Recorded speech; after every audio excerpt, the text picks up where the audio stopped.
Guys, अगर आप अभी 12th क्लास में हो या फिर आप 12th पास आउट कर चुके हो और आपको एडमिशन चाहिए central university like DU, JNU और BHU में, तो आपको देना होगा CUET। तो CUET basically common university entrance test है जिसको हर साल NTA कराती है, नेशनल टेस्टिंग एजेंसी। इसको दो मोड में वो ऑर्गेनाइज कराती है, CBT और offline mode. CBT basically computer based test होता है जिसमें हमें कंप्यूटर पे देना होता है, और ऑफलाइन मोड में हमें एक शीट दी जाती है, OMR शीट, जिसपे हमें अपने रिस्पॉन्सेज को मार्क करना होता है। एंड गाइज, इस टेस्ट को 3 पार्ट में कंडक्ट कराया जाता है। पार्ट 1 जो कि लैंग्वेज है, जिसमें बेसिकली 33 लैंग्वेजेस होती है, जिसमें से हमें चूज करना होता है। एंड जैसे इंग्लिश, हिंदी एंड काफ़ी सारी रीजनल लैंग्वेजेस भी होती हैं। And guys, part two basically हमारा डोमेन सब्जेक्ट्स। और डोमेन सब्जेक्ट्स हमारे वो सब्जेक्ट होते हैं जो हमने क्लास 12th में पढ़े थे, हमारी पर्टिकुलर स्ट्रीम के according. Like for science it can be physics, chemistry, maths and biology. And for commerce it can be accounts, economics and business studies. And art students के लिए it can be history, geography and political science. And guys, part 3 होता है जिसमें basically general test देना होता है हमें। And guys, इसके बाद हम एक क्राइटेरिया की बात करें। देखो, हमने भी क्राइटेरिया देखा कि हमें 12th पास होना चाहिए या फिर हमें क्लास 12th में होना चाहिए CUET देने के लिए।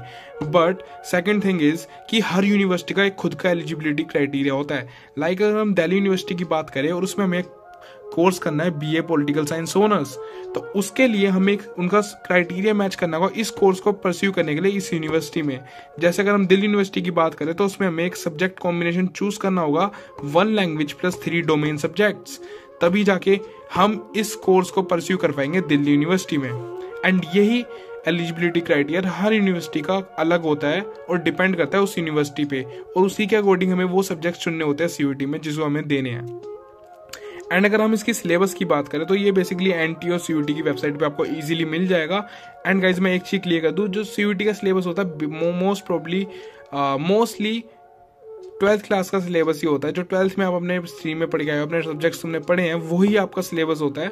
बट लैंग्वेज और आपका GT में थोड़ा सिलेबस आपको देखना होगा जो कि आपने क्लास 12th में नहीं पढ़ा। एंड गाइज, इसके बाद अगर हम टिप्स की बात करें CUET के लिए, तो देखो गाइज, आप जितनी ज़्यादा क्वेश्चन सीरीज हो सकती है फॉलो करो अपने सब्जेक्ट्स की। आप मॉक्स दो ज़्यादा से ज़्यादा, आप MCQ की प्रैक्टिस करो, और आप कीवर्ड से ज़्यादा फोकस करो, क्योंकि कीवर्ड्स ही हैं जो आपको CUET में काफ़ी ज़्यादा मदद करेंगे। एंड गाइज, लास्ट में एक सरप्राइज है कि इस चैनल पे आपको एक सीरीज देखने को मिलेगी फॉर CUET, जिसमें हम geography, political science and history को कंप्लीट करेंगे क्लास 12th के सिलेबस को, plus extra focus on CUET, जिसमें हम MCQs और इंपॉर्टेंट क्वेश्चंस देखेंगे जो CUET में पूछे जाएंगे। बाय।